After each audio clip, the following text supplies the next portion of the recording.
उथल पुथल का समय, 1905 की क्रांति। नए शब्द: निरंकुश राजशाही यानी राजा का बिना रोक टोक शासन। जदीदी यानी रूसी साम्राज्य में सक्रिय मुस्लिम सुधारवादी। वास्तविक वेतन यानी यह इस बात का पैमाना है कि किसी व्यक्ति के वेतन से वास्तव में कितनी चीजें खरीदी जा सकती हैं। रूस एक निरंकुश राजशाही था। अन्य यूरोपीय शासकों के विपरीत 20वीं सदी की शुरुआत में भी जार राष्ट्रीय संसद के अधीन नहीं था। उदारवादियों ने इस स्थिति को खत्म करने के लिए बड़े पैमाने पर मुहिम चलाई। 1905 की क्रांति के दौरान उन्होंने संविधान की रचना के लिए सोशल डेमोक्रेट और समाजवादी क्रांतिकारियों को साथ लेकर किसानों और मजदूरों के बीच काफी काम किया। रूसी साम्राज्य के तहत उन्हें राष्ट्रवादियों जैसे पोलैंड में और इस्लाम के आधुनिकीकरण के समर्थक जदीदियों यानी मुस्लिम बहुल इलाकों में भी समर्थन मिला। रूसी मजदूरों के लिए 1904 का साल बहुत बुरा रहा। जरूरी चीजों की कीमतें इतनी तेजी से बढ़ी कि वास्तविक वेतन में 20% तक की गिरावट आ गई। उसी समय मजदूर संगठनों की सदस्यता में भी तेजी से वृद्धि हुई। जब 1904 में ही गठित की गई असेंबली ऑफ रशियन वर्कर्स यानी रूसी श्रमिक सभा के 4 सदस्यों को प्यूतिलोव आयरन वर्क्स में उनकी नौकरी से हटा दिया गया, तो मजदूरों ने आंदोलन छेड़ने का ऐलान कर दिया। अगले कुछ दिनों के भीतर सेंट पीटर्सबर्ग के 1,10,000 से ज्यादा मजदूर काम के घंटे घटाकर 8 घंटे किए जाने, वेतन में वृद्धि और कार्य स्थितियों में सुधार की मांग करते हुए हड़ताल पर चले गए। इसी दौरान जब पादरी गैपॉन के नेतृत्व में मजदूरों का एक जुलूस विंटर पैलेस यानी जार के महल के सामने पहुंचा, तो पुलिस और कोसैक्स ने मजदूरों पर हमला बोल दिया। इस घटना में 100 से ज्यादा मजदूर मारे गए और लगभग 300 घायल हुए। इतिहास में इस घटना को खूनी रविवार के नाम से याद किया जाता है। 1905 की क्रांति की शुरुआत इसी घटना से हुई थी। सारे देश में हड़तालें होने लगी। जब नागरिक स्वतंत्रता के अभाव का विरोध करते हुए विद्यार्थी अपनी कक्षाओं का बहिष्कार करने लगे, तो विश्वविद्यालय भी बंद कर दिए गए। वकीलों, डॉक्टरों, इंजीनियरों और अन्य मध्य वर्गीय कामगारों ने संविधान सभा के गठन की मांग करते हुए यूनियंस ऑफ यूनियंस की स्थापना कर दी। पृष्ठ संख्या 34। 1905 की क्रांति के दौरान जार ने एक निर्वाचित परामर्शदाता संसद या ड्यूमा के गठन पर अपनी सहमति दे दी। क्रांति के समय कुछ दिन तक फैक्ट्री मजदूरों की बहुत सारी ट्रेड यूनियनें और फैक्ट्री कमेटियां भी अस्तित्व में रहीं। 1905 के बाद ऐसी ज्यादातर कमेटियां और यूनियनें अनधिकृत रूप से काम करने लगी, क्योंकि उन्हें गैर कानूनी घोषित कर दिया गया था। राजनीतिक गतिविधियों पर भारी पाबंदियां लगा दी गईं। जार ने पहली ड्यूमा को मात्र 75 दिन के भीतर और पुनर्निर्वाचित दूसरी ड्यूमा को 3 महीने के भीतर बर्खास्त कर दिया। वह किसी तरह की जवाबदेही या अपनी सत्ता पर किसी तरह का अंकुश नहीं चाहता था। उसने मतदान कानूनों में फेरबदल करके तीसरी ड्यूमा में रूढ़िवादी राजनेताओं को भर डाला। उदारवादियों और क्रांतिकारियों को बाहर रखा गया। पहला विश्व युद्ध और रूसी साम्राज्य। 1914 में 2 यूरोपीय गठबंधनों के बीच युद्ध छिड़ गया। एक खेमे में जर्मनी, ऑस्ट्रिया और तुर्की यानी केंद्रीय शक्तियां थे, तो दूसरे खेमे में फ्रांस, ब्रिटेन व रूस, बाद में इटली और रोमानिया भी इस खेमे में शामिल हो गए थे। इन सभी देशों के पास विशाल वैश्विक साम्राज्य थे, इसीलिए यूरोप के साथ साथ यह युद्ध यूरोप के बाहर भी फैल गया था। इसी युद्ध को पहला विश्व युद्ध कहा जाता है।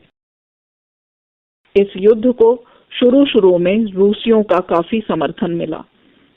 जनता ने जार का साथ दिया, लेकिन जैसे जैसे युद्ध लंबा खिंचता गया, जार ने ड्यूमा में मौजूद मुख्य पार्टियों से सलाह लेना छोड़ दिया। उसके प्रति जन समर्थन कम होने लगा। जर्मनी विरोधी भावनाएं दिनों दिन बलवती होने लगी।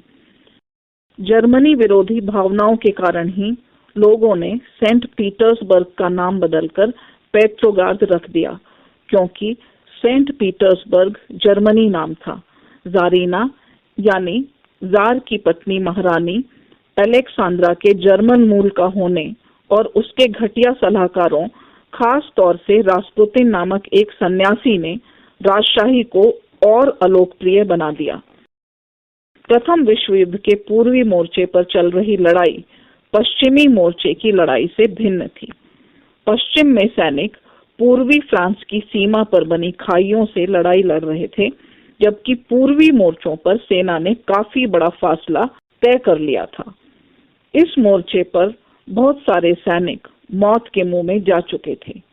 सेना की पराजय ने रूसियों का मनोबल तोड़ दिया था। 1914 से 1916 के बीच जर्मनी और ऑस्ट्रिया में रूसी सेनाओं को भारी पराजय झेलनी पड़ी। 1917 तक 70 लाख लोग मारे जा चुके थे। पीछे हटती रूसी सेनाओं ने रास्ते में पड़ने वाली फसलों और इमारतों को भी नष्ट कर डाला, ताकि दुश्मन की सेना वहां टिक ही न सके। फसलों और इमारतों के विनाश से रूस में 30 लाख से ज्यादा लोग शरणार्थी हो गए। इन हालात ने सरकार और जार दोनों को अलोकप्रिय बना दिया। सिपाही भी युद्ध से तंग आ चुके थे। अब वे लड़ना नहीं चाहते थे। पृष्ठ संख्या 35। युद्ध से उद्योगों पर भी बुरा असर पड़ा। रूस के अपने उद्योग तो वैसे भी बहुत कम थे। अब तो बाहर से मिलने वाली आपूर्ति भी बंद हो गई, क्योंकि बाल्टिक समुद्र में जिस रास्ते से विदेशी औद्योगिक सामान लाते थे, उस पर जर्मनी का कब्जा हो चुका था। यूरोप के बाकी देशों के मुकाबले रूस के औद्योगिक उपकरण ज्यादा तेजी से बेकार होने लगे। 1916 तक रेलवे लाइनें भी टूटने लगी।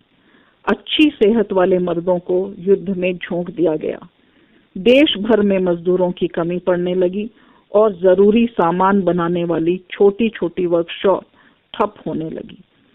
ज्यादातर अनाज सैनिकों का पेट भरने के लिए मोर्चे पर भेजा जाने लगा। शहरों में रहने वालों के लिए रोटी और आटे की किल्लत पैदा हो गई। 1916 की सर्दियों में रोटी की दुकानों पर अक्सर पृष्ठ संख्या 36। पेट्रोग्राद में फरवरी क्रांति। नए शब्द। तालाबंदी यानी फैक्ट्री को स्थायी रूप से बंद करने के लिए मालिकों द्वारा मुख्य फाटक पर ताला डाल देना। सोवियत रूस के स्थानीय स्वशासी संगठन। सन 1917 की सर्दियों में राजधानी पेट्रोग्राद की हालत बहुत खराब थी। ऐसा लगता था मानो जनता में मौजूद भिन्नताओं को ध्यान में रखकर ही शहर की बनावट तय की गई थी। मजदूरों के क्वार्टर और कारखाने नेवा नदी के दाएं तट पर थे। बाएं किनारे पर फैशनेबल इलाके, विंटर पैलेस और सरकारी इमारतें थी। जिस महल में ड्यूमा की बैठक होती थी वह भी इसी तरफ था। फरवरी में मजदूरों के इलाके में खाद्य पदार्थों की भारी कमी पैदा हो गई। उस साल ठंड भी कुछ ज्यादा पड़ी थी। भीषण कोहरा और बर्फबारी हुई थी। संसदीय प्रतिनिधि चाहते थे कि निर्वाचित सरकार बची रहे, इसलिए वह जार द्वारा ड्यूमा को भंग करने के लिए की जा रही कोशिशों का विरोध कर रहे थे। 22 फरवरी को दाएं तट पर स्थित एक फैक्ट्री में तालाबंदी घोषित कर दी गई। अगले दिन इस फैक्ट्री में मजदूरों के समर्थन में 50 फैक्ट्रियों के मजदूरों ने भी हड़ताल का ऐलान कर दिया। बहुत सारे कारखानों में हड़ताल का नेतृत्व औरतें कर रही थीं। इसी दिन को बाद में अंतर्राष्ट्रीय महिला दिवस का नाम दिया गया। आंदोलनकारी जनता बस्ती पार करके राजधानी के बीचों बीच नेव्स्की प्रोस्पेक्ट तक आ गई। इस समय तक कोई राजनीतिक पार्टी आंदोलन को सक्रिय रूप से संगठित और संचालित नहीं कर रही थी। जब फैशनेबल रिहायशी इलाकों और सरकारी इमारतों को मजदूरों ने घेर लिया तो सरकार ने कर्फ्यू लगा दिया। शाम तक प्रदर्शनकारी तितर बितर हो गए, लेकिन 24 और 25 तारीख को वह फिर इकट्ठा होने लगे। सरकार ने उन पर नजर रखने के लिए घुड़सवार सैनिकों और पुलिस को तैनात कर दिया। रविवार 25 फरवरी को सरकार ने ड्यूमा को बर्खास्त कर दिया। सरकार के इस फैसले के खिलाफ राजनीतिज्ञ बयान देने लगे। 26 तारीख को प्रदर्शनकारी बहुत बड़ी संख्या में बाएं तट के इलाके में इकट्ठा हो गए। 27 को उन्होंने पुलिस मुख्यालयों पर हमला करके उन्हें तहस नहस कर दिया। रोटी, तनख्वाह, काम के घंटों में कमी और लोकतांत्रिक अधिकारों के पक्ष में नारे लगाते असंख्य लोग सड़कों पर जमा हो गए। सरकार ने स्थिति पर नियंत्रण कायम करने के लिए एक बार फिर घुड़सवार सैनिकों को तैनात कर दिया, लेकिन घुड़सवार सैनिकों की टुकड़ियों ने प्रदर्शनकारियों पर गोली चलाने से इनकार कर दिया। गुस्साए सिपाहियों ने एक रेजिमेंट की बैरक में अपने ही एक अफसर पर गोली चला दी।